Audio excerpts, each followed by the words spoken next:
La Pietà.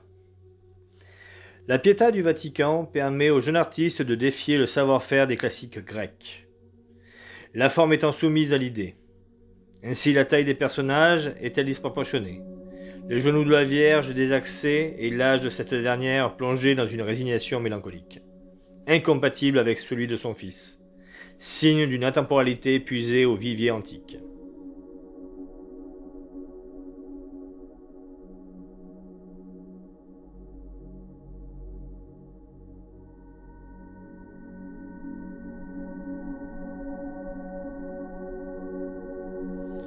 Le Tondo Doni.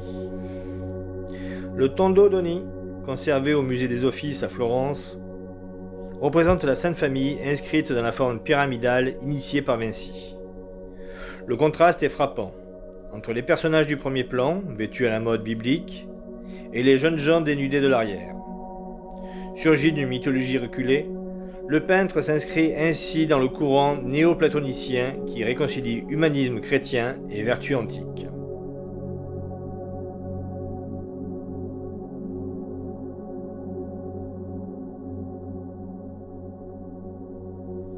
La création de l'homme. La création de l'homme, immense fresque réalisée au Vatican, reste l'une des plus célèbres images de toute l'histoire de l'humanité. L'étincelle de vie qui jaillit au contact du doigt de Dieu, avec celle de l'homme figurant au panthéon des mythes universels. Plus encore que la simple effigie de l'homme, le juvénile Adam s'est rapidement imposé comme le chef-d'œuvre parfait de la volonté de Dieu.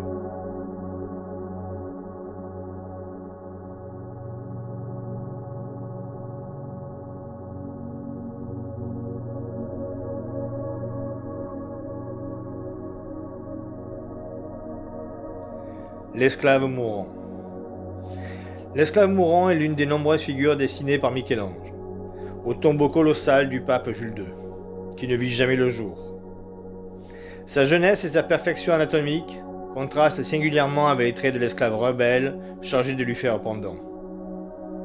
Endormi, plutôt que défunt impénétrable et impassible, il fascine par le mystère de ses yeux fermés.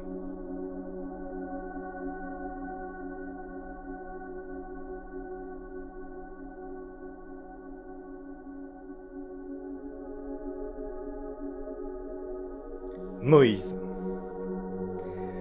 Moïse, sculpteur de plus de 2 mètres, réalisé en 1513 est le plus impressionnant relief du tombeau du pape Jules II, qui devait compter quelques 40 personnages. Assise, la tête tournée, les pieds au sol et la jambe gauche soulevée, le patriarche tient dans une main les tables de la loi, tandis que l'autre enroule sa longue barbe. Nombreux sont les commentateurs qui évoqueront ici la terribilità si propre à l'artiste.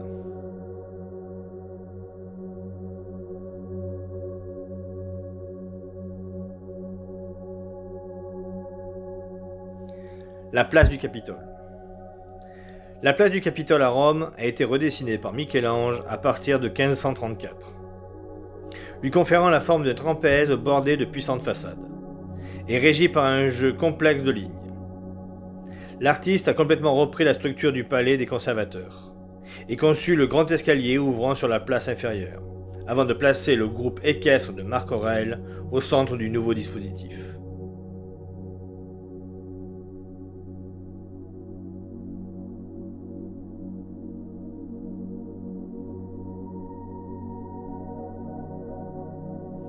Le jugement dernier.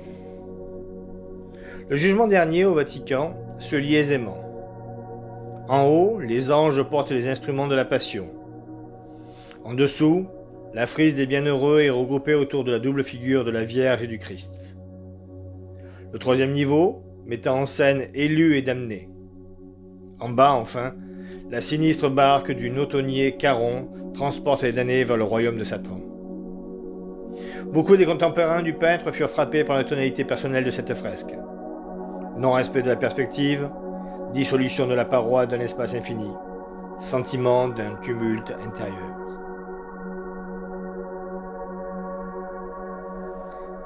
La Pietà Rondanini. La Pietà Rondanini est la dernière œuvre de Michel-Ange, traitant une fois encore du thème de la mer, lui qui a perdu la sienne si jeune. Il parvient à une sorte d'accomplissement dans la sévérité grandiose de l'expression. Les formes sont radicalement épurées. Les visages tendent à l'abstraction. L'angoisse demeure, miroir des tournements ayant agité toute une vie.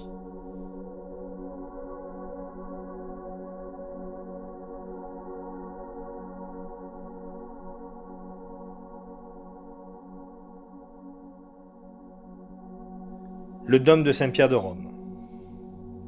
Le dôme de Saint-Pierre de Rome, d'une hauteur de plus de 136 mètres, doit son dessin à Michel-Ange, alors architecte de la papauté en 1547.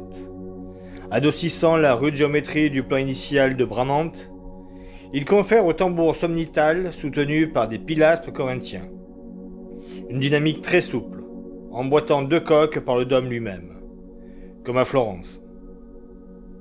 L'artiste disparu, Della Porta et Fontana achèveront l'édifice en 1590.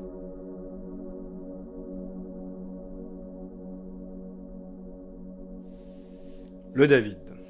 Et bien sûr, je vous l'ai gardé pour la fin. Le David.